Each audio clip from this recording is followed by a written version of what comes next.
The area inside an object is considered the fill.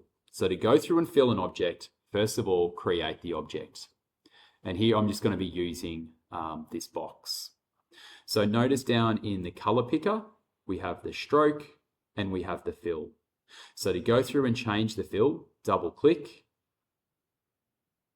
select the color, and then select OK. Now what we can do is we can swap these colors by selecting the swap fill to stroke. We can also go to the default black and white. Then below we have the previous color.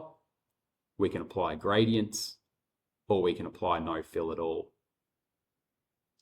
We can also use the eyedropper to be selecting colors from text, from the page, from the background, or any other image. And so this is copying the exact color and characteristics from other objects.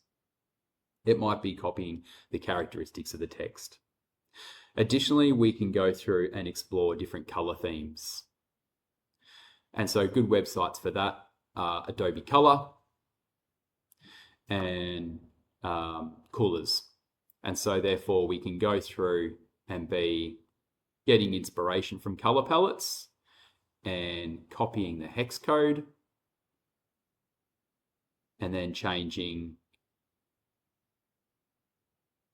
that color by changing the hex code down in the color picker. Thanks for watching.